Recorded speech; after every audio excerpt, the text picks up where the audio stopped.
இது மகிமை நேரம்.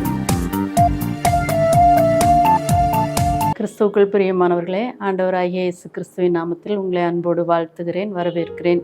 மகிமை டிவி வாயிலாக உங்களை மீண்டும் சந்திப்பதில் மிகுந்த மகிழ்ச்சி அடைகிறேன். இந்த நாட்களிலே, இந்த வாரத்திலே நாம் தொடர்ந்து பேதுருவின் காரியத்தை குறித்தும் ஆண்டவரோடு தொடர்புள்ள பரிசுத்தவான்களுடைய ஐக்கியத்தை குறித்து, வேதத்தில் உள்ள பல்வேறு பரிசுத்தவான்கள் ஆண்டவர் மீது எவ்வளவு நம்பிக்கை வைத்திருந்தார்கள், அந்த நம்பிக்கையிலே அவர்களுடைய வாழ்க்கை எப்படி மற்றவர்களுக்கு ஆசீர்வாதமாக இருந்தது என்பதை குறித்தும் தியானிக்க இருக்கிறோம். இந்த நாளிலே நாம் பேதுருவை குறித்து தியானிப்போம்.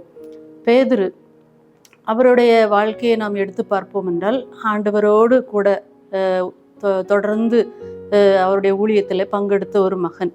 அவர் ஆண்டவருடைய சிலுவை மரணத்திற்கு பின்பு அவருடைய வாழ்க்கையில பார்க்கிறோம், அவருடைய நிழல் பட வேண்டும் என்று ஜனங்கள் அவ்வளவு ஆர்வத்தோடு நோயாளிகளை கொண்டு வந்து அவருடைய நிழல் படும்படியாக வைக்கிறார்கள், சுகத்தையும் பெற்றுக்கொள்கிறார்கள். அப்போஸ்தலர் நடபடிகள் 5:15 பார்க்கிறோம், பேதுரு நடந்து போகையில் அவனுடைய நிழலாகிலும் நோயாளிகளின் மேல் படும்படிக்கு அவர்களை கொண்டு வந்து வைத்தார்கள்.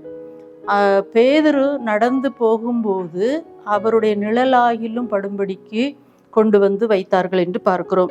வேதத்தில் உள்ள பரிசுத்தவான்கள் ஆண்டவரோடு தொடர்பு இருக்கிறதுனால, ஆண்டவர் அவர்கள் மீது அவருடைய நீதியின் பிரகாசத்தை வீச செய்ததினால, இவர்களுடைய நிழல் அந்த ஒளியின் நிழலை பெற்று ஆவிக்குரிய வல்லமையுள்ளதாக மாறுகிறது. ஆனால் மனிதர்கள் இன்று பல்வேறு நேரங்களிலே சொல்லுகிறார்கள் பாசிட்டிவ் வைப், நெகட்டிவ் வைப் என்று சொல்லி. நம்மிடத்தில் காணப்படக்கூடிய இந்த நிழல், ஆண்டவர் நம்மீது ஒளி வீசும்போது அதன் மூலமாக வரக்கூடிய நிழல் நிச்சயமாகவே ஆசீர்வாதம் உள்ளதாக இருக்கும்.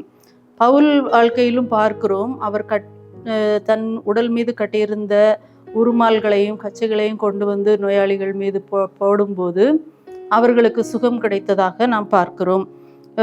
இயேசு கிறிஸ்து வாழ்ந்த காலத்தில் ஒரு ஸ்திரீ அவருடைய வஸ்திரத்தின் ஓரத்தையாகிலும் தொட்டால் சுகமாவேன் என்று சொல்லி தன்னுடைய விசுவாசத்தை அப்படியாக அவள் வெளிப்படுத்துகிறதை நாம் பார்க்கிறோம்.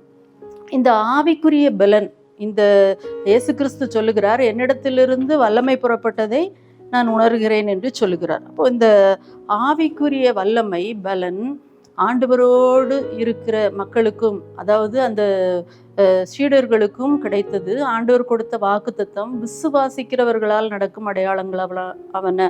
அப்போ விசுவாசிக்கிற ஒவ்வொருவருக்கும் அது அந்த நிழல் வேலை செய்கிறதாக இருக்கிறது. நம்ம ஒவ்வொருவருக்கும் ஒரு நிழல் உண்டு, நம்ம ஒவ்வொருவருக்கும் ஒரு நிழல் இருக்கிறது. அது நம்ம ஒருவருக்கும் ஒவ்வொரு அளவில் செயல்படுகிறதை நாம் பார்க்கிறோம். இந்த அளவானது எத்தன்மை உள்ளதா இருக்கிறது அப்படிங்கிறத ஒருவருடைய செயல்பாடு வெளிக்கொணராது, அவருடைய அந்த வாழ்க்கை முறை, அவருடைய தன்மை வெளிப்படுத்துகிறதாக இருக்கிறது. இந்த நாம் செய்கிற வேலைகள் ஒருவேளை உலகத்துல பகிரங்கமான ஒரு பலனை வெளியே தருவதாக இருக்கலாமானால், நாம் அறியாமலேயே நம்மிடத்திலிருந்து புறப்பட்டு போகிற ஆண்டவர் கொடுக்கிற ஆவிக்குரிய பலன் வல்லமை அது அநேகருக்கு ஆசீர்வாதம் உள்ளதாக இருக்க வேண்டும். அதைத்தான் இயேசு கிறிஸ்து சொல்லுகிறார், என்னிலிருந்து வல்லமை புறப்பட்டதை நான் உணர்கிறேன் என்று சொல்லுகிறார். இதே போல இயற்கையாக யாதொரு சத்தமும் இன்றி ஒவ்வொரு இந்த உலகத்துல படைத்தவைகள் ஒவ்வொன்றும் அதிலிருந்து ஒரு சக்தியை, ஒரு பலனை வெளிப்படுத்தி கொண்டிருக்கிறது. நாம் பார்க்கிறோம், ரோஜா இதழ்கள் அது மலர்வது தெரியாது, ஆனால் அதிலிருந்து ஒரு வாசனை வெளிப்பட்டு கொண்டிருக்கிறோம். அதனாலதான் வேதம் சொல்லுகிறது, நீங்கள் கிறிஸ்துவின் நற்கந்தமாக இருக்கிறீர்கள். நாம் மற்றவர்களுக்கு ஒளி வீசக்கூடியவர்களாக, நல்ல மனத்தை கொடுக்கிறவர்களாக, நல்ல கிரியைகளை செய்கிறவர்களாக காணப்பட வேண்டும். இயற்கையாக நாம் பார்க்கும்போது பல்வேறு விதமான கோள்கள் வானத்துல சத்தமின்றி அது வேலையை செய்து கொண்டிருக்கிறது. அதே போல சில நேரங்களிலே ரோஜா மலர்கள் வாசனை வீசுவது போல சாக்கடையிலிருந்து துர்நாற்றங்களும் வந்து கொண்டிருக்கிறது. அதே போல நம் மனிதர்கள் ஒவ்வொருவரிடத்திலிருந்தும் நல்ல சிந்தனைகளும் நல்ல காரியங்களும் அல்லது பிரியமில்லாத தீமையான செயல்களும் வெளிவந்து கொண்டிருக்கிறது. அது நாம் பல்வேறு இடங்களிலே நாம் பார்க்கலாம். அந்த காரியமானது நமது வெளியரங்கமான வேலைகளை பார்க்கிலும் நம்முடைய அந்தரங்கமான ஜீவியம் இதுதான் நம்முடைய வாழ்க்கையிலே நாம் ஜாக்கிரதையாக இருக்க வேண்டும். இந்த அந்தரங்கமான ஜீவியம் தான் நம்முடைய வாழ்க்கையாக, அது ஒரு நிழலாக மற்றவர்களுக்கு வெளிப்படுகிறது. ஒன்றில் நமது ஜீவியம் பிறருக்கு ஆரோக்கியமாக இருக்கும் அல்லது கேடுள்ளதாக இருக்கும். நம்முடைய வாழ்க்கையின் ஜீவியம் எப்படி இருக்கிறது? இந்த பேதுருனுடைய வாழ்க்கையில பல்வேறு அலுவல்கள் வேலைகள் மத்தியிலும் அவருடைய வாழ்க்கை ஆண்டவரோடு நெருங்கி இருந்ததுனால அவர் ஆண்டவருடைய நிழலாக இருந்து அவருடைய நிழலே அங்கு அற்புதத்தை நிகழ்த்தி கொண்டிருந்ததை நாம் பார்க்கிறோம். நிழல் எப்படி உருவாகும்? பொதுவாக சூரியன் நேரடியாக தொடர்பில் நம்ம மேலே படும்போது அல்லது ஒரு ஒளி நம் மீது வீசும்போது மட்டும்தான் நிழலை நாம் கொடுக்க முடியும்.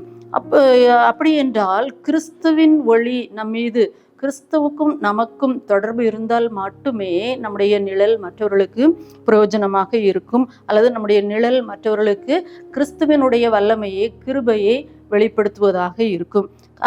வேதம் சொல்லுகிறது, கர்த்தர் தம்முடைய முகத்தை உங்கள் மேல் பிரகாசிப்பிக்க பண்ணி என்று நாம் பார்க்கிறோம். ஒவ்வொரு ஆராதனை முடிவிலும் அந்த சமாதானத்தை ஆசீர்வாதத்தை நாம் கேட்போம். இந்த அவருடைய முகத்தின் ஒளி நம் மீது வீசும்போது நாம் அவருடைய சத்தத்தை, நாம் அவருடைய நிழலை வெளிப்படுத்துகிறவர்களாக இருக்கிறோம். சூரியன் மறைவில் நாம் இருக்கும்போது நாம் என்ன செய்ய முடியாது? அந்த நிழலை வெளிப்படுத்த முடியாது. சூரியனுக்கு மறைவாக நீதியின் சூரியனாம் இயேசு கிறிஸ்துவுக்கு நமக்கும் தொடர்பில்லாத போது அந்த நிழல் நம்மில் வெளிப்படாது. ஆகவே நாம் நம்முடைய நிழலை கவனிக்காமல் கிறிஸ்துவின் மீது உள்ள தொடர்பிலே எப்போதும் உறுதியாய் இருக்க நாம் அழைக்கப்பட்டிருக்கிறோம்.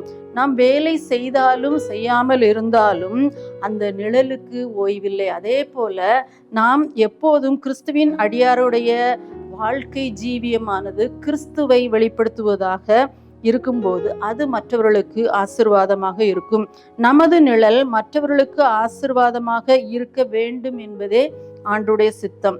ஒருவேளை கிறிஸ்துவை விசுவாசிப்பதனால் மாத்திரமே நமக்கு அவருடைய நிழலை நாம் பெற்றுக்கொள்ள முடியும் என்றால், பல்வேறு நேரங்களிலே அவர் நிமித்தம் பாடு அனுபவிப்பதற்கும் அழைக்கப்பட்டிருக்கிறோம். பாடுகள் இல்லாமல் நமது ஜீவியம் பூரணப்படுவது இல்லை. நமக்கு நேரிடும் பாடுகளுக்கு ஒருவேளை காரணம் தெரியாமல் இருக்கலாம். இப்பாடுகள் இல்லாவிட்டால் நன்றாயிருக்கும் என நினைக்கலாம். அவைகள் மிகுந்த வேதனையை கொடுக்கலாம். ஆகிலும் அதற்கு நாம் இடம் கொடுக்காமல் தேவ சித்தத்திற்கு நாம் மனப்பூர்வமாய் அடங்கி பொறுமையாய் சகிக்கும் போது அந்த பாடுகளே மற்றவர்களுக்கு ஆசீர்வாதமாக மாறும் என்பதில் எந்த சந்தேகமும் இல்லை. கொஞ்சமான புளித்தமா பிசைந்தமா முழுவதையும் உப்பு பண்ணுவது போல நம்முடைய ஜீவியம் மற்றவர்களை மிகவும் ஆதாயப்படுத்தி கொள்ளக்கூடியதாக மாறும். சாதாரண காலத்தை பார்க்கிலும் சோதனை காலத்திலே தான் உண்மையான தன்மை வெளிப்படும். அதே போல பரிசுத்தவான்களோடு உள்ள ஐக்கியம் மிகுந்த ஆசீர்வாதத்தை கொடுக்கும். எப்போதுமே நாம் பார்க்கிறோம், குடும்பத்தில் பெற்றோரின் நிழல் பிள்ளைகள் மேலே எப்போதும் இருக்கும். ஆசிரியர்களுடைய நிழல் மாணவர்கள் மேலே இருக்கும். அதே போல ஆண்டவருடைய நிழல், ஆண்டவருடைய ஒளி நம்மீது இருக்கும்போது நாம் அவருடைய தன்மையை மற்றவர்களுக்கு வெளிப்படுத்துகிறவர்களாக, நம்மளிலிருந்து புறப்படுகிற அந்த ஆவிக்குரிய பலன் மற்றவர்களுக்கு ஆசீர்வாதமாக ஆண்டவர் மாற்றி தருவார் என்பதில் சந்தேகமில்லை. இறுதியாக சூரியனை, அதாவது அந்த ஒளியை அது நமக்கு மறையும் போது, மேகங்கள் அதை மறைக்கும் போது அந்த ஒளியை நாம் பெற்றுக்கொள்ள முடியாது. இதே போல பாவங்கள் நம்மை ஆண்டவரிடத்திலிருந்து பிரிக்கும் போது நாம் மற்றவர்களுக்கு நிழலை கொடுக்க முடியாது. இந்த காரியத்தில் நாம் மிகவும் ஜாக்கிரதை உள்ளவர்களாக இருக்க வேண்டும். ஆண்டவருக்கும் நமக்கும் உள்ள தொடர்பிலிருந்து நாம் விழுந்து விடாதபடி எப்போதும் அவரோடு நிலைத்திருக்கும் பாக்கியத்தை ஆண்டவர் தருவாராக. ஜெபிப்போமா? அன்பின் ஆண்டவரே, உம்மை துதிக்கிறோம். ஆண்டவரே, உம்முடைய ஒளியின் ஆண்டவரே அந்த பேர் ஆசீர்வாதத்தை நாங்கள் பெற்று ஆண்டவரே அது மற்றவர்களுக்கு ஆண்டவரே அந்த நிழலிலே அவர்களும் தங்கும்படியாக ஆசீர்வாதமான ஒரு வாழ்க்கை, ஒரு ஜீவியம் பெற்றுக்கொள்ள ஒவ்வொருவருக்கும் பலன் தாங்கப்பா. ஆண்டவரே, இந்த உலகத்தில் நீங்கள் கொடுத்துருக்கிற ஒவ்வொருவருக்கும் நல்ல ஒரு ஆண்டவரே பலனை, ஆவிக்குரிய பலனை கொடுத்துருக்கீங்க. அதே ஆண்டவர் மற்றவர்களுக்கு பிரயோஜனமுள்ள வழியில் பயன்படுத்த ஆண்டவரே, பாவத்திற்கு விலகி உம்மோடு ஒவ்வொரு நாளும் ஐக்கியம் கொண்டு உம்மிலிருந்து பெற்ற வெளிச்சத்தை மற்றவர்களுக்கு கொடுக்க உதவி செய்யுங்க. மீட்பர் இயேசுவின் மூலம் தாழ்மையோடு கேட்கிறோம் நல்ல பிதாவே, ஆமென்.